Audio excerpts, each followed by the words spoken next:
Hi everyone, welcome to RI Data Science. So this would be our part 9 of our meta-analysis tutorial. The last one was on doing standardized mean difference from scratch. So we were doing fixed effect meta-analysis, and after that I really had to take a break, and I was really busy for the last few weeks, so I didn't have time actually to record the video. I do apologize, but from this time on we will I will continue regularly recording videos and continuing with this meta-analysis tutorial. So if you remember last time we talked about pooling effect sizes. Effect size methods, and we talked about there are two different main methods, the fixed and the random effects method, and we actually mainly covered the fixed effect method, and we also conducted fixed effect meta-analysis from scratch without just using any package. We did that in the last tutorial.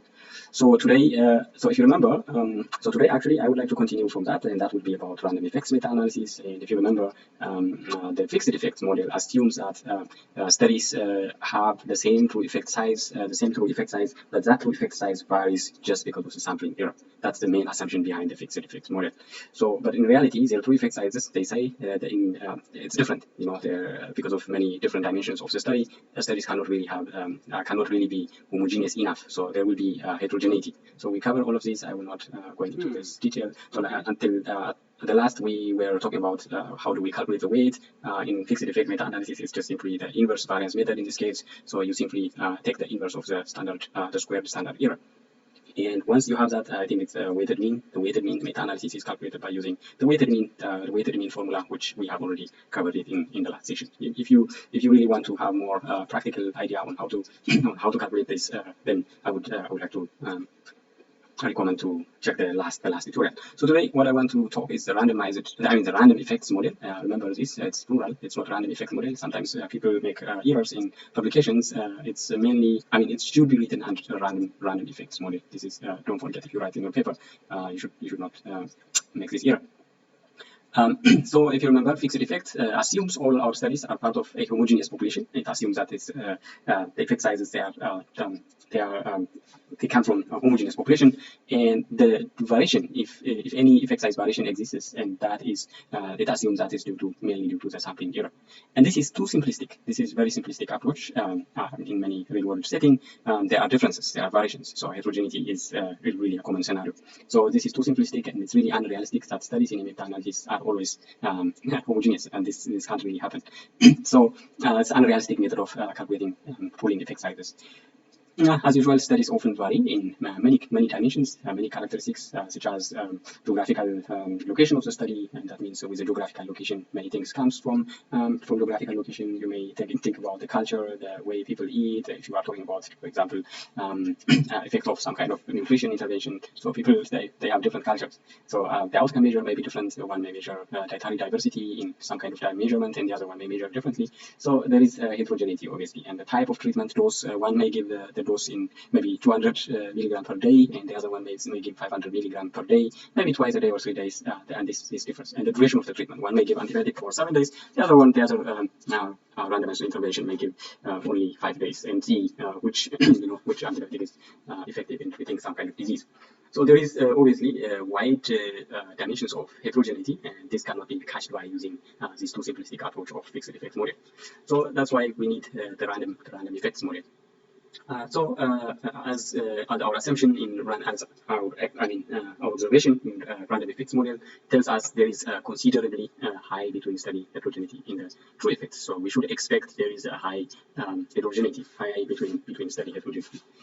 So what we assume is the effect of individual studies do not only deviate due to sampling error. This is actually the fixed effect size and fixed effect size measure.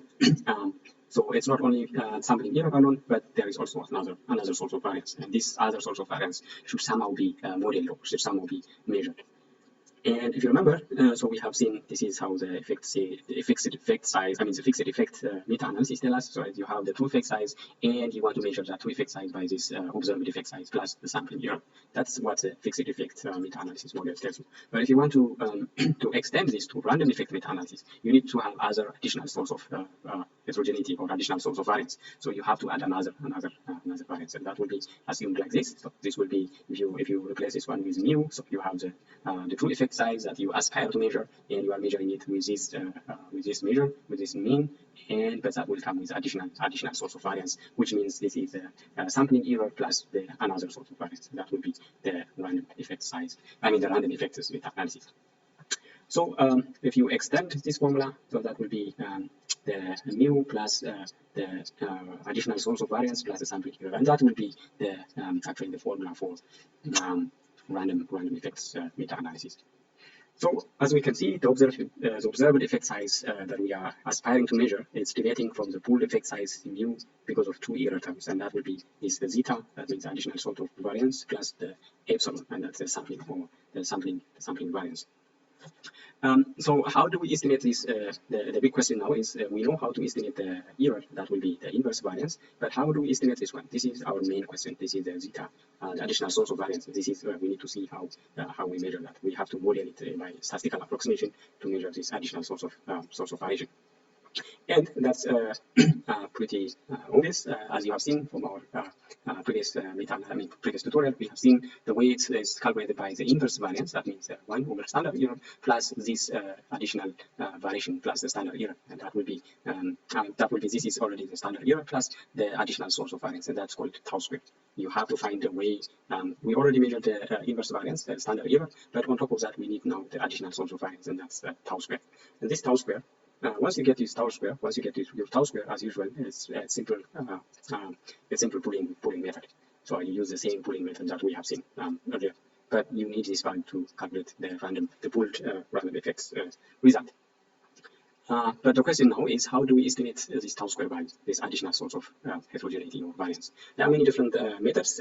I think calculating them manually, it's pretty complicated, but the good thing is we have all the computer algorithms. There is already package written for it, and algorithms are already written for it to statistically approximate this additional source of variance. So there are ways. The first and the most commonly used, actually historically, this is also the most kind of influential meta-analysis. Tau square estimator, and that's the Simonian estimator. This is really almost 80-90% of the meta-analysis papers they use this estimator. I think that's mainly because many these point-and-click softwares like Stata is not actually only point-and-click, but other packaged outside of R or Python, they are mainly written about this meta-analysis packaged outside of R and Python or additional programmable softwares. They are mainly written with the Simonian layer estimator. So if you use this data, you will not have access to the other more robust tau square estimators.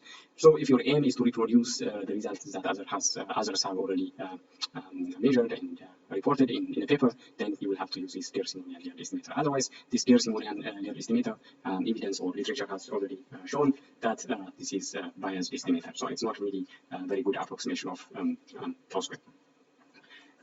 So this is practically, I think, the most recommended method. That's these are restricted to maximum likelihood estimator, and that is actually it's recommended and it's best for continuous outcomes. So if you are dealing with standardized mean difference or mean and many other continuous outcome measures like correlation and the like, you always have to choose this REML. In R, it's very simple. You just need to define the tau square estimator, and you define this REML, and then the package will do it for you.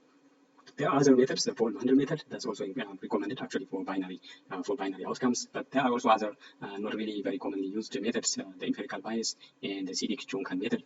And these are really, if you check the specification of the metan or the metaphor package, you will clearly have the use cases where you have to use these methods, and you have to check that. But this is really the most commonly used method for continuous outcomes. So as I said, Simonian is if you want to reproduce other studies, meta-analysis, then you can choose this one. It's most commonly used method. It's also historically one of the first estimators that were ever came to implementation. And it's biased, especially if the number of studies are small and heterogeneity is high, then the Simonian layer estimator will be biased. Yeah, as I said, Paul-Mandel can be used for both binary and continuous outcomes. And the empirical bias is actually practically similar to the one we saw before. That's the Paul-Mandel method. And this Seelig-Jonkan method is better suited when tau square is really large. So you have used maybe the default method, and then the default is actually Riemann and Meithan and Metaphor also. The default method is Riemann.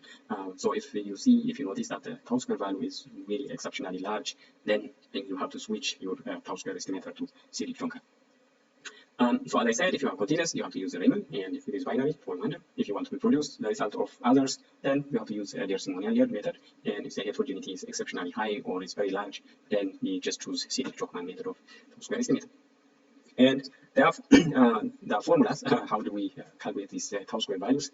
There are closed expressions like you have like y equals the summation of or something kind of formulas for the Simonian layered and Seelig-Jonkan. You can find formulas for tau square. If you prefer these methods, if you want to actually calculate them by hand, you can do it. There are formulas for their Simonian layered and Seelig-Jonkan, but for the other ones, it's a loop. They are in a loop, so it's an iterative algorithm. So it's not really in a formula, but rather it's a loop of iteration. So it goes so many iterations. So doing it by hand is impossible. So you have to use a computer algorithm if you want to calculate the tau square value using the restricted maximum likelihood estimation and the Vollmander. These are iterative ways that you can develop. I mean that you can estimate the tau square. Otherwise, it's not possible to calculate them by hand. There are other adjustment methods, especially for confidence intervals. So if you calculate your meta-analysis at the end, you will calculate confidence intervals, 95% confidence intervals. For that, you have to probably add some adjustments. So, for example, the Hartung-Knapp adjustment is recommended for calculating standard error and 95% confidence interval, and it's actually recommended if you have if the number of studies in your actually recommended for continuous outcomes, and within that continuous outcome, if the number of studies that you are including in your meta-analysis are small, then it's better to use, it's advisable to use this Hartung-Knapp adjustment. And it's used, of course, in a meta-analysis that you use this random effect meta-analysis. Otherwise, you don't use Hartung-Knapp adjustment if you are doing fixed effect meta-analysis. So so that's the main idea behind fixed effect meta-analysis and the implementation, how you implement it in R. So they are packaged, as I said. We will continue using the Meithan package, which when you call Meithan actually in R, the Metaphor is also included. So so that means if you load Meithan package in R, so you will also need to install Metaphor. So every time you use Meithan, you have it's also loaded. The Metaphor is also loaded. So some functions that are not included in the initial Meithan, they are also imported from the Metaphor package, I think, within the Meithan. So here are some of the useful meta-analysis functions within the Meithan package.